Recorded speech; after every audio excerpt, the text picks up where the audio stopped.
با سلام خدمت همراهان کوکستان.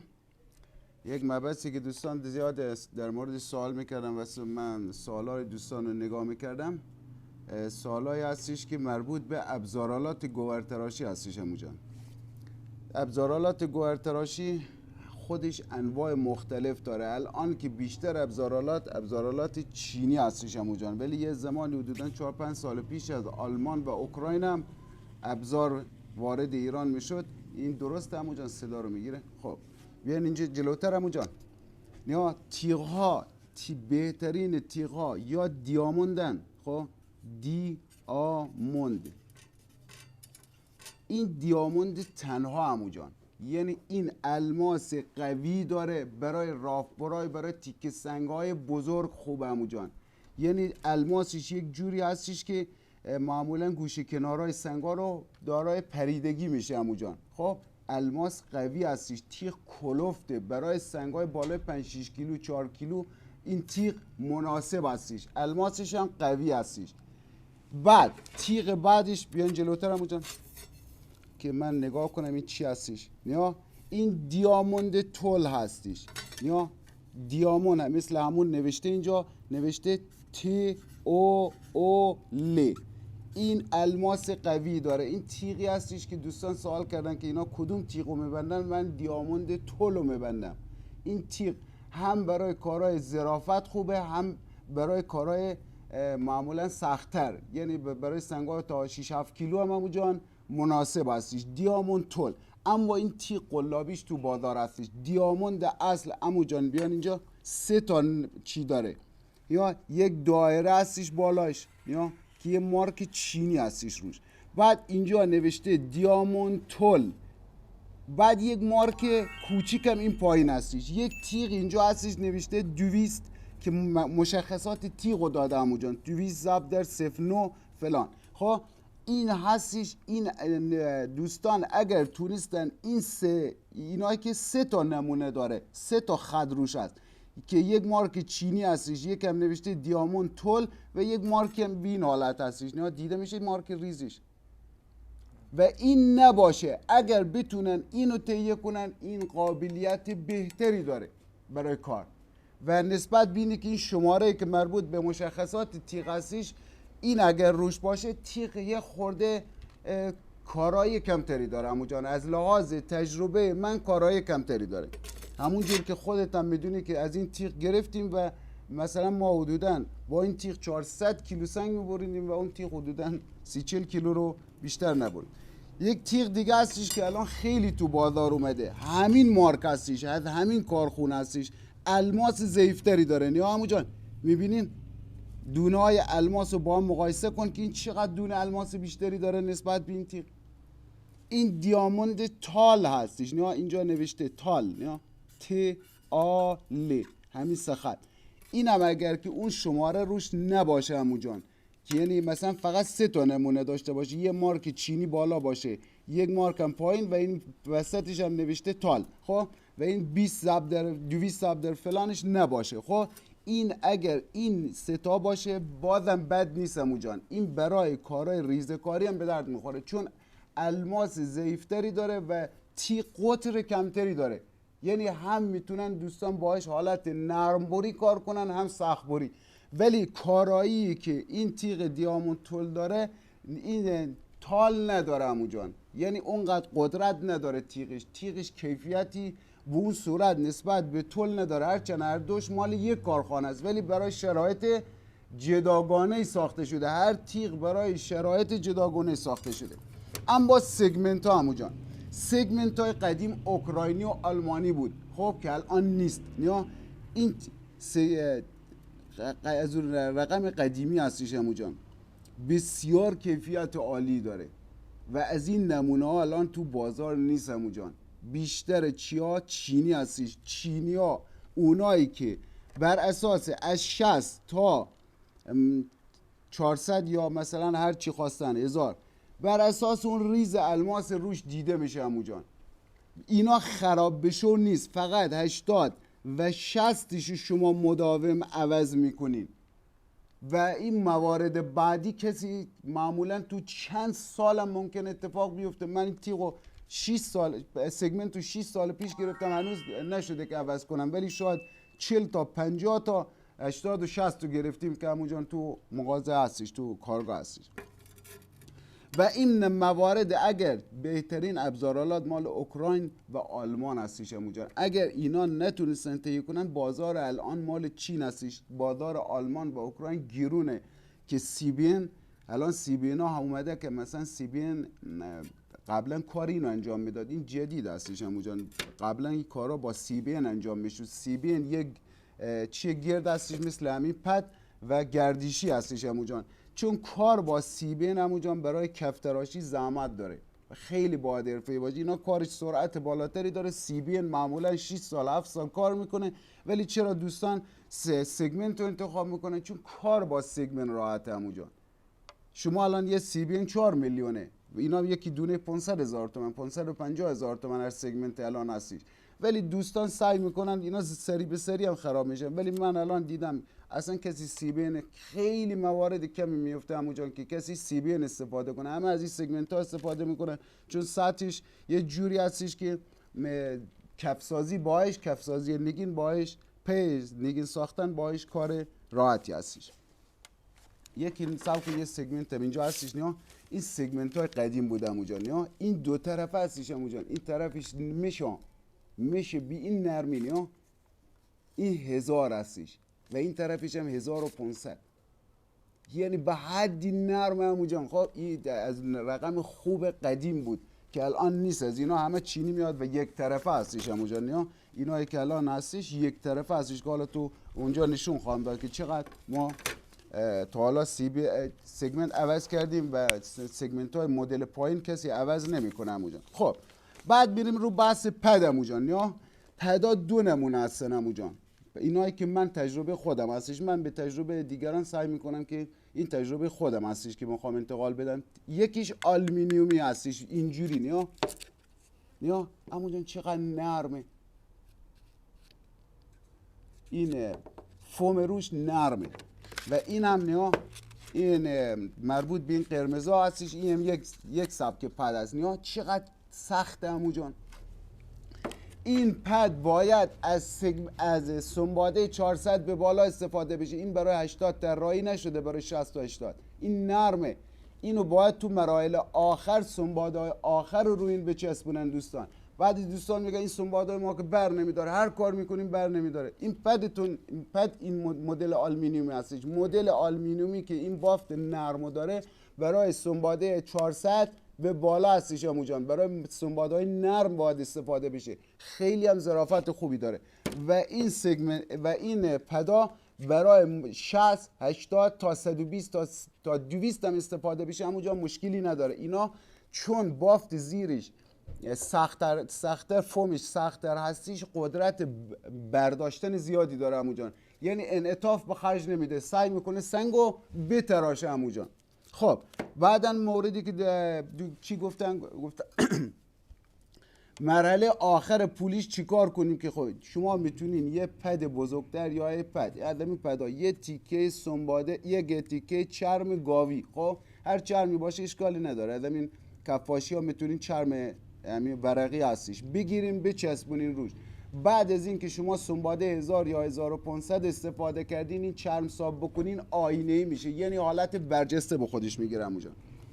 بعد در مورد سنباده بیان اینجا، این هر دو سنباده 1000 هست اونجا، نه دوستی سوال کرده بود من که هر چی سنباده میزنم این که براق نمیشه، این هر دو میشه 1000 هستش، نه یکی مال یک کارخانه دیگه هستش، یکیش ماتادور هستش. خب این هم 1000 این هم 1000، نه هر دو میشش یکی 1000. برای این که سنباده من به سنباده های 80 60 تا 400 500 کاری ندارم، تا 800 هر سنباده که دوستان استفاده کنن.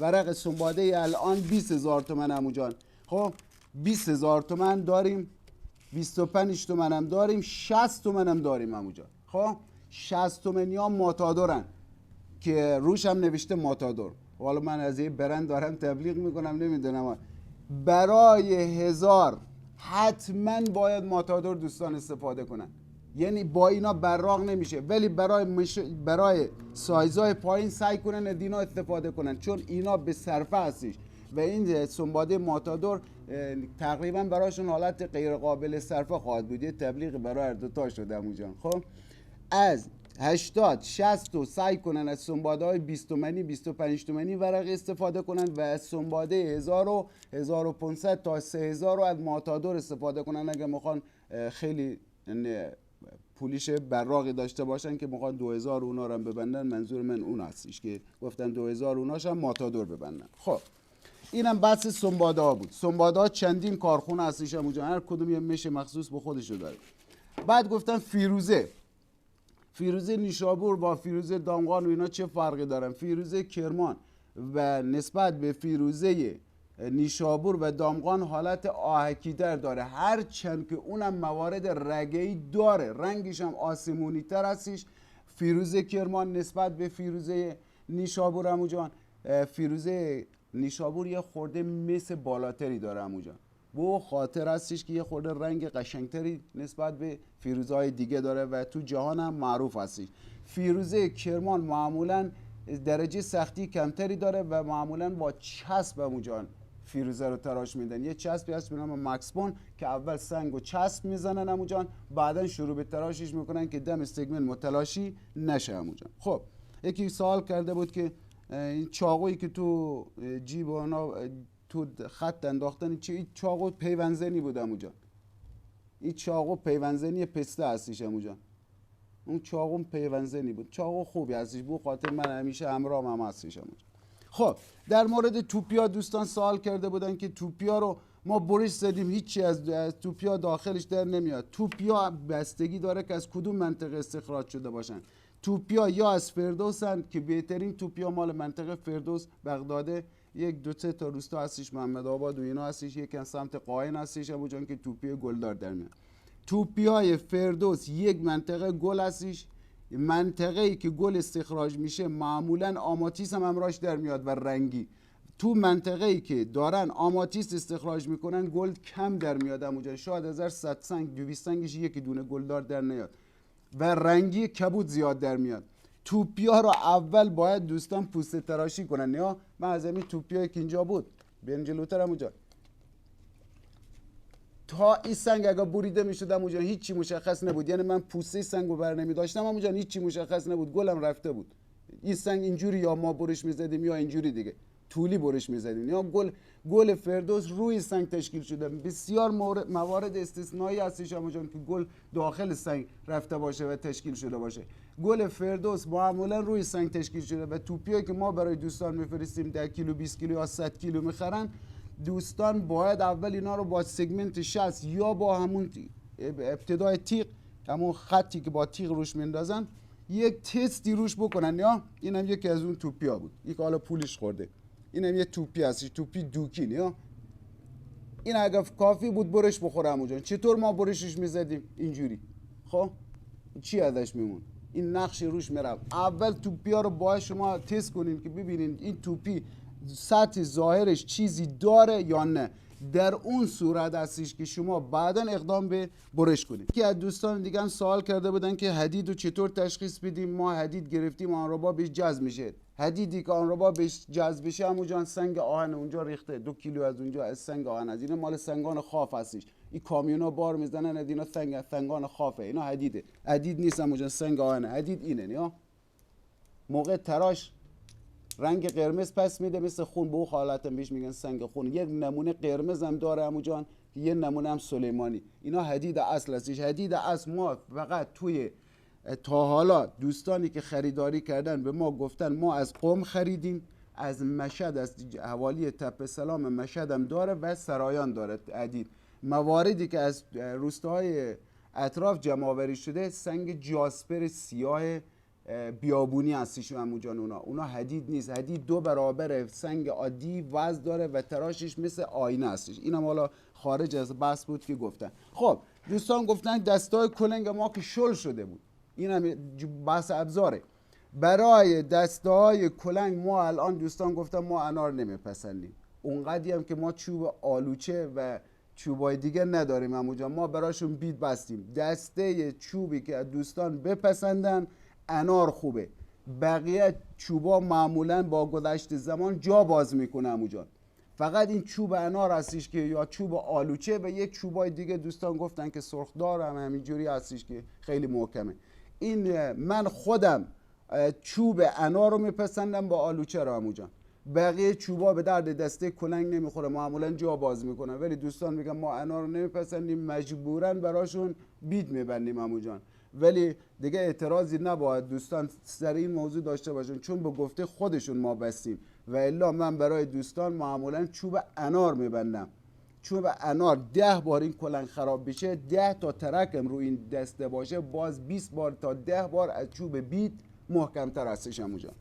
خب چیز اینجا میبینی. آره این هم که گفتن دوستانی که میخوان بدون حفاظ، یه دوستی داشتیم اینجا سر همین قضیه چشمش آسیب دید، دوستانی که بدون حفاظ میخوان مثلا سنگی رو با سنگ برقی ببرن، اصلا سنگ برقی مال برش سنگ نیست، سنگ عقیق و خانواده سیلیس رو باید با الماس بریده بشه، نه با این چیایی که مربوط به آهن هستش. خب بازم اگر رفتن یه کاری با موزاییک بری با تیغای دیگه انجام دادن، حتما از این عینکایی که شیشهش پلاستیکی باشه عمو جان.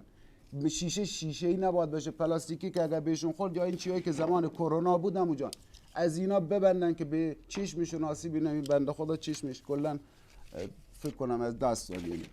خب مورد توپیار هم گفتم، مورد اینا هم گفتم و دیگه چیزی دیگه اینجا من نمیبینم. بریم تو کارگاه عمو جان. خب موارد اینجا، بیان اینجا عمو جان. ای که گفتم این حجم اینا همه سگمنت 80 عمو جان.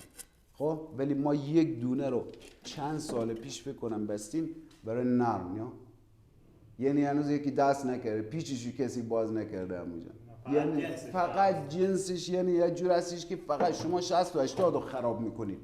60 و 80 هم بر اساس مشی که شما محسیش میتونین تشخیص بدین که اینا مال 3-4 تا کارخونه هست عمو جان.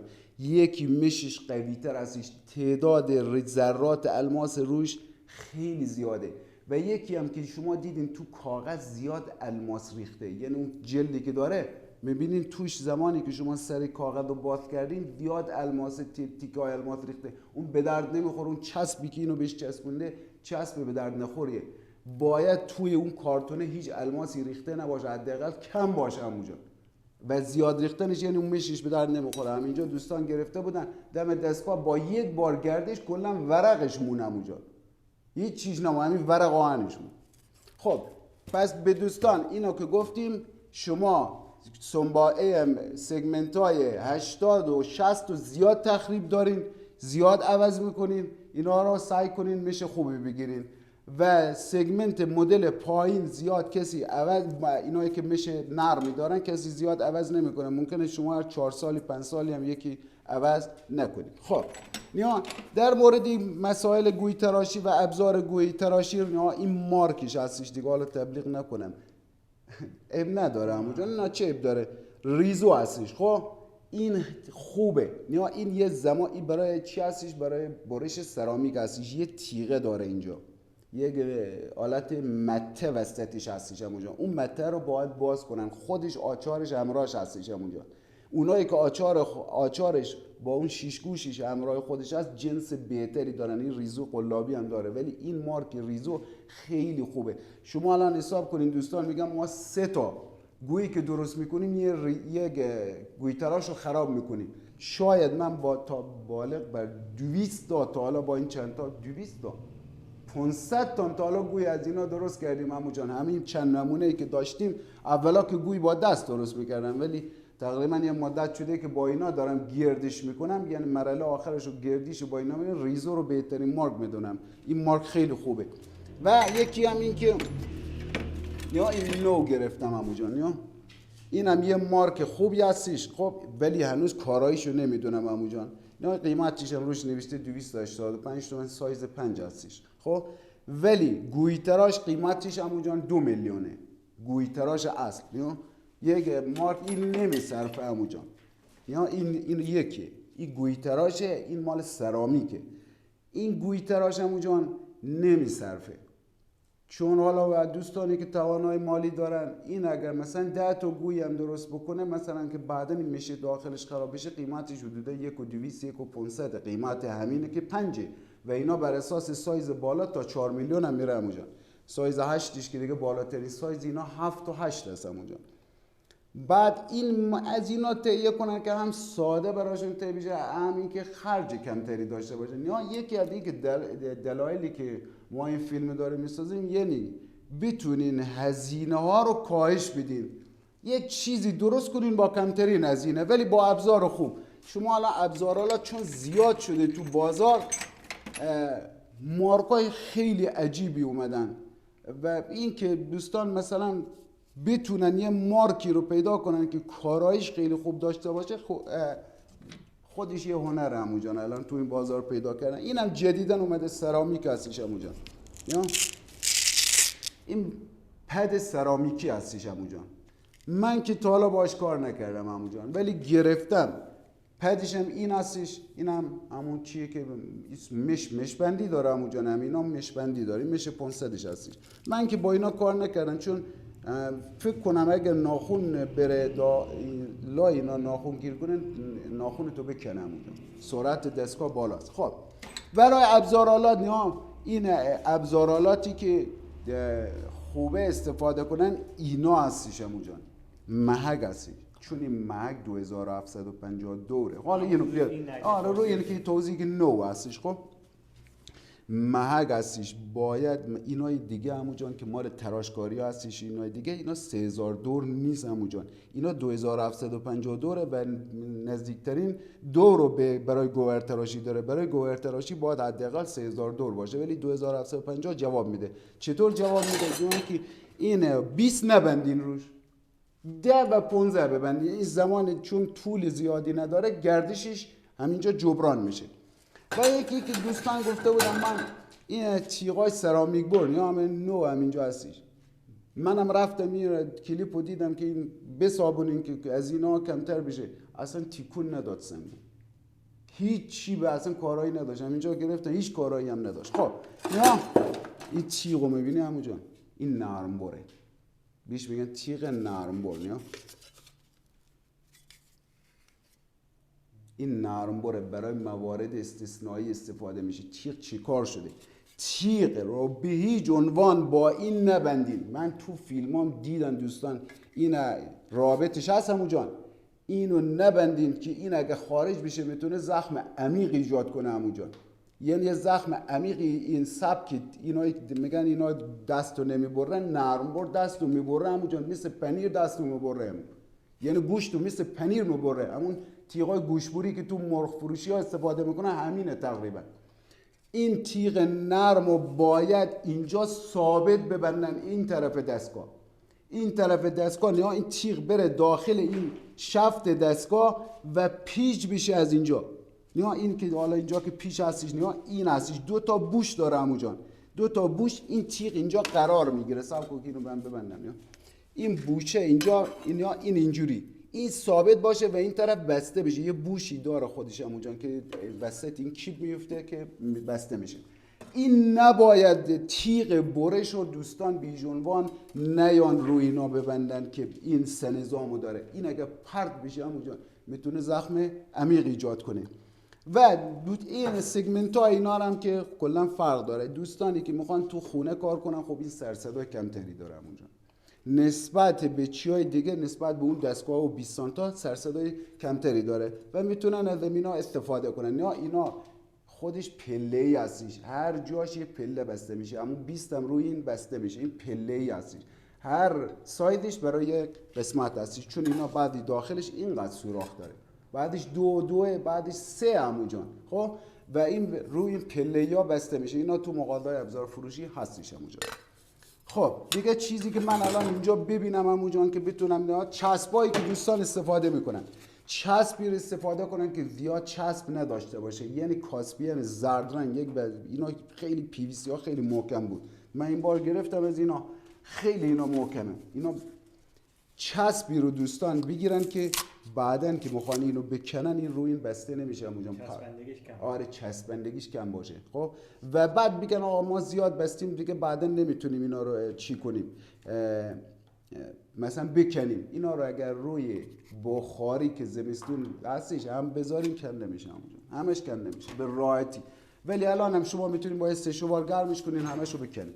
خب دیگه چیزی دیگه آره شابلونا انواع مختلف داره عمو جان. خب ابزارالات گوهرتراشی خیلی زیاده. نه شابلونا انواع شابلونا جهانی هستش. یعنی شما الان تو هر کشوری هم بگین مثلا سایز 15 میخوام 20 میخوام همینه دیگه، یعنی سایدش جهانی هستش عمو جان. حالا چشمی بعضی دوستان کار میکنن نمیتونن اونا سفارش بدن که مثلا انگشتر سایز 20 رو برای من از رکابشو بیار، ولی وقتی با سایز و این اندازه ها دقیق کار کنین میتونین بگین آقا رکابشو از نشه سفارش بدین، بگین آقا برای من بیار دیگه اون رکاب با اون جور عمو جان. ولی چشمی که کار میکنه معمولا زدگی داره و درست انواع مختلف اینا هستش، انواعش یعنی اشکال مختلف. الان که بیشتر دوستان دیگه خودشون استاد هستن و چشمی دارن کار میکنن عمو جان. بعد دیگه چی به اینجا هستش عمو جان؟ چیزی نمیبینی. خب بیان روی دستگاه بزرگ عمو جان. دستگاه بزرگ ما میگه دوستان میگن کو عکس بگیر که ما میخوام یکی از این رو این بسازیم عمو جان. دستگاه موتورش باید از 1.5 اسب عمو جان، راهبر قوی نباید از 1.5 اسب پایین‌تر باشه. قدرتی وامیسته دم که هر چی تیغ سرعت بالاتری داشته باشه سنگ و راحت‌تر برش میزنه و الماس دم تیغ دیرتر از بین میره. اون زمانی که دستگاه قدرت نداره یواش میگرده عمو جان باعث میشه تیغ سریع فرسوده بشه. این موتور 3 اسبه، 17 آمپر 3 اسبه، ولی 2 اسبش هم هست، 1.5 اسبش هم هست. برای دوستان کارگاهی که دوستان میخوان کارگاه داشته باشن سعی کنن 2 اسب بگیرن. خب و برای دوستانی که فقط تو خونه میخوان مثلا داشته باشن 1.5 میشن کافیه. این الان اداره برق اومده برقشو جدا کرده کلا. این با 17 آمپر برای خونه جواب نمیدادم اونجا، برقای دیگر رو تحت تاثیر قرار میداد که اداره برق اومد جداش کرد. بعدن این یه شافت داره، نیا بیا این شافت رابط هستش اونجا، بیا اینجا. یا این یک شافت رابط هستش اونجا که به 2 تا پیش بین وصله میاد اینجا. این حوضچه هستش اونجا که 100 لیتر آب میگیره. حوضچه باید این صفحه رو باید 3 میل کلفتی داشته باشه. علت چیه که این صفحه رو باید 2-3 میل کلفتی داشته باشه؟ برای که با زمانی که سنگ 20 کیلو رو روش بذارین تیکون نخورم اونجا. خم و راست شدن این صفحه باعث کج بریدن سنگ میشه. و دوستانی که مثلا ما اینجا من متوجه میشن که این که میگن تجربیات، خب اینجا تیغای تال معمولا ضعیفن همونجا، خم و راست میشن. این تاله نه ضعیفترن، برندگی بهتری دارن ولی ضعیفترن همونجا، خم و راست میشن و معمولا سنگا حالت قوسدار بریده میشن همونجا. خودت دیگه چندین بار سنگ بریدی میگی چرا سنگا قوسدار؟ اون تیغی که بسته بودیم تال بود همونجا. ما خودمون الان اینقدر تول بستیم، اینا همه تول همونجا، همه تیغ توله. بهترین تیغو من تول میپسندم، ولی دوستان الان تول تو بازار کم هستش. همین تال هم که میخوان بگیرن همون سخطشو بگیرن، سخط داشته باشه. اون مارک 200 ضرب در 9 رو سعی کنن که اگر دسترسی بهش دارن اون مارکو نداشته باشه. اون مارک الماس ضعیفتری داره و تیغش هم نرمتره. برای موارد این دستگاه خوبه همونجا، برای این دستگاه خوبه که قدرت کمی داره، برای این دستگاه به درد نمیخوره. خب اگر دوستان اگر موافقی عمو جان که جای قسمت توپیا بریم به اون قسمت و دوستانی که تمامش کنم عمو جان. خب امیدوارم دوستان من این چیایی رو که تو این فیلم گفتم تجربیات خودم بود. ممکنه دوستان دیگه هم تجربیاتی رو در این زمینه داشته باشن. هدف ما اشتراک تجربیات با ساده ترین روش ممکن است. من کارگاه خودم همه چیزاش ساده هستش، اونجا بیشتر چیز دست ساز هستش، خودشون میتونن بسازن، حتی به روشی که اصلا نیاز خودشون هستش. مثلا شاید یک کارگاه بسازه یک سطح نرمال رو رعایت کرده باشه برای همه، ولی شما میتونید پای صندلی دو یک جوری بسازی که اندازه قد خودت باشه. بعد چیا رو خود انسان میتونه بهتر از کارخونه ها حتی با مدعای دل خودش بسازه. خب امیدوارم دوستان از این تجربیات یه استفاده ببرن عمو جان و موفق و مؤید باشه.